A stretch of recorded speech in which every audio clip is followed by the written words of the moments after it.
Good evening. You're watching the main news on HKIBC. I'm Raymond Yeung. Here are tonight's top stories. China has reported almost 60,000 COVID-related deaths in the past month. Locally, radio veteran Ray Cordeiro, better known as Uncle Ray, dies at the age of 98. And 15,000 more people will be allowed to cross the border in the 4 days before the Lunar New Year.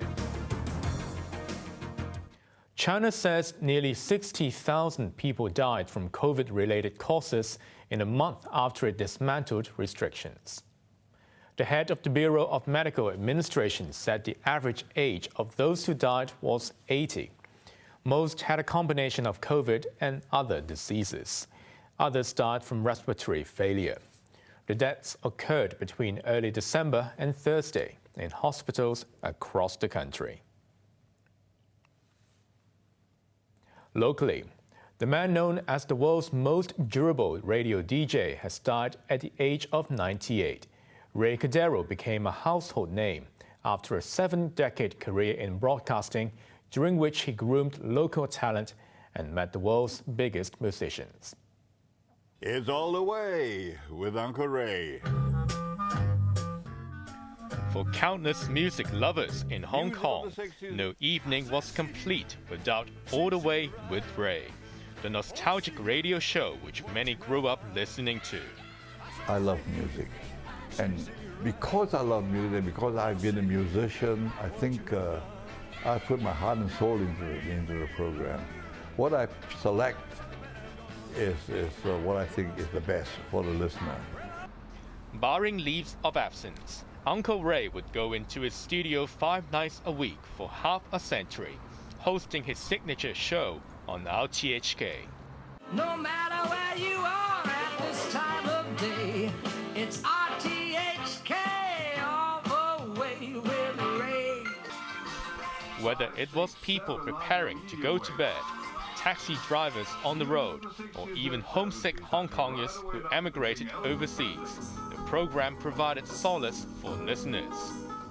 But the man behind it all said he never envisioned being a disc jockey. I was a quiet little boy, and I stutter a lot, I stammer a lot. Never in my whole life would I imagine one day being a DJ,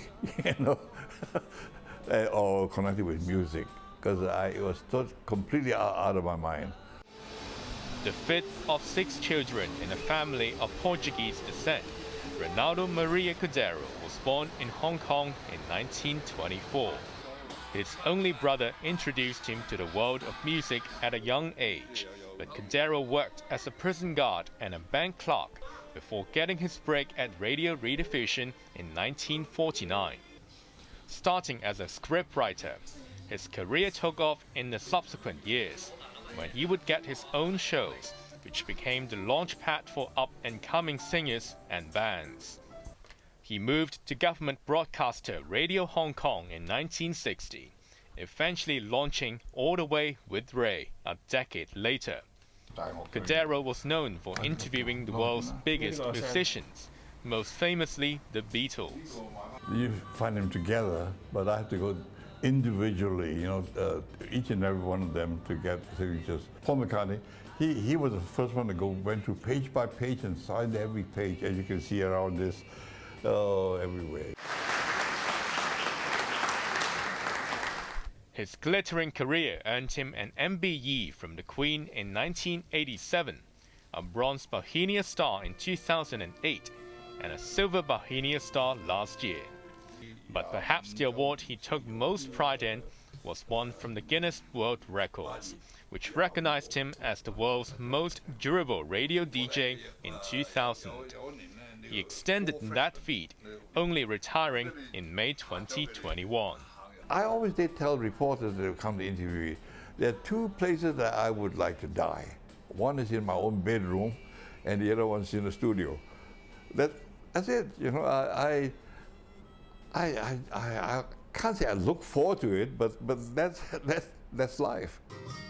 He didn't get his wish, but his family and friends were by his side as he passed away yesterday at CUHK Medical Center. A memorial service will be held later.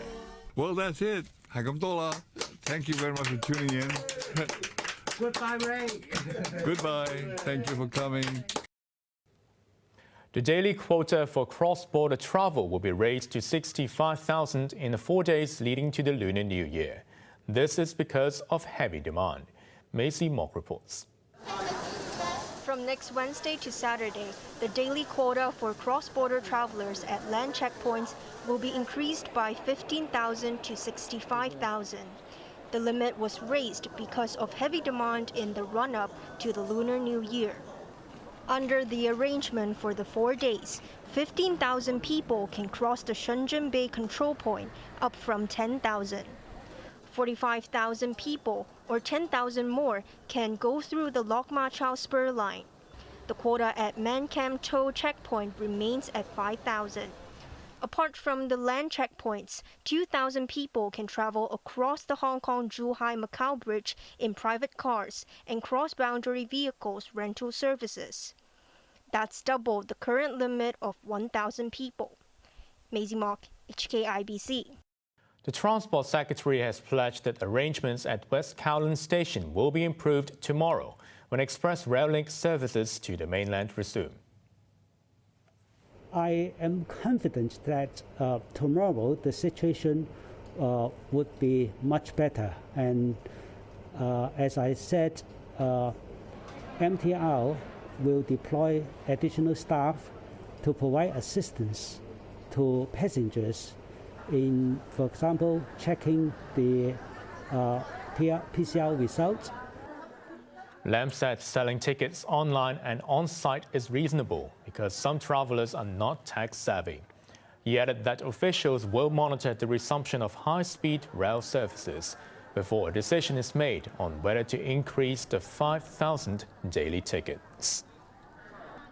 The head of the National Security Office in Hong Kong has been promoted. Zheng Yansheng will take the helm of Beijing's liaison office, 2.5 years after he was appointed director of the Office for Safeguarding National Security. A Guangdong native, Zheng has defended the implementation of the security law on several occasions, developing a hardline image. The 59-year-old succeeds Luo Huining, who is retiring at 68. Chief Executive John Lee welcomed Zheng's appointment and praised Luo for his contributions in the past 3 years. Labour Minister Chris Sun says there are no plans to put a cap on a top talent pass scheme, which has received an enthusiastic response. Around 3,600 successful overseas applicants are now eligible to work and live in the city under the new scheme. Here's Macy Mock. 咁所以反應咧都係超乎我哋預期。 Secretary for Labor and Welfare Chris Sun told HKIBC's Let's Talk program that the number of overseas talent applying to work and live in Hong Kong exceeded government's expectations. Under the Top Talent Pass scheme, the government aims to lure at least 35,000 overseas professionals and graduates of top universities with a 2-year visa to take up high-paying jobs. So far, 5,300 people have applied and about 3,600 have been successful. Sun said there are no plans to set a cap on the scheme. He noted that the roughly 50,000 local graduates joining the workforce each year aren't enough to fulfill all manpower requirements. Meanwhile, Sun defended the decision to raise the minimum wage by only $2.50 currently to $40 from May. Many criticize the increase as being too little. A person who works 208 hours a month on a minimum wage will earn $8,320. This is much lower than the $9,600 for a 2-person household under the Comprehensive Social Security Assistance Allowance. 唔合適啦，將兩者之間咁樣簡單去做比較。 Sun said the two should not be compared, as many people are happy to have a job as it adds meaning to their lives instead of living on welfare.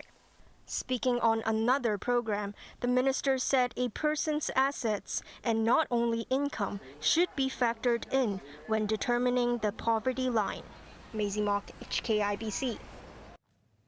A government pandemic advisor said Hong Kong can consider COVID as an endemic disease and relax more measures soon. I think if the overall situation is very stable and that the number of cases is continue to go down, then I believe that there are room for relaxation further, especially in terms of the isolation order that could be scrapped after the Chinese New Year, and also other measures including the need for testing, for example, at schools or at hospitals or elderly homes. Those testing measures could be scrapped. But Hong said people should continue to wear masks. However, that mandate could go in March or April if daily infections drop. The city yesterday recorded its first 2 locally transmitted cases of the Omicron subvariant XBB.1.5.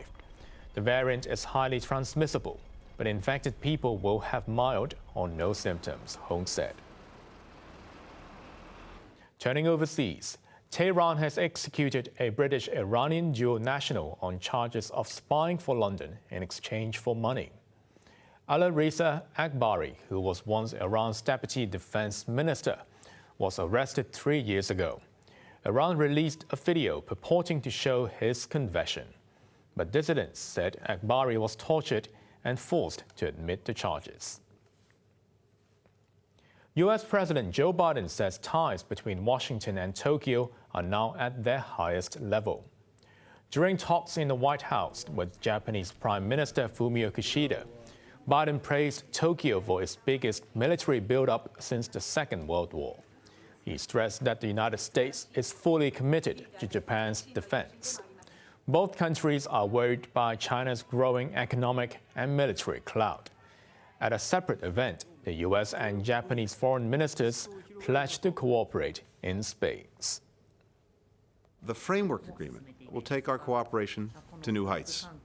It'll strengthen our partnership in areas like research on space technology and transportation, robotic lunar surface missions, climate-related missions, and our shared ambition to see a Japanese astronaut on the lunar surface.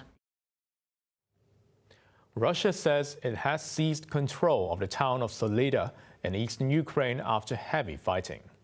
Ukraine denied the claim and deployed tanks and armored vehicles around the town. Soldiers were seen earlier digging trenches in Soledar to deter a Russian offensive. If it's confirmed that the town has fallen to the Russians, it would be Moscow's biggest victory in recent months. Russia earlier evacuated more than 100 residents from Soledar, but Ukraine says 500 civilians are trapped in the town. On to the weather now. The recent unusually warm weather will give way to a cold front. Tomorrow's minimum temperature is 13 degrees, falling to 11 on Monday, with the cold spell lingering until midweek. Now let's take a look at the weather around the world.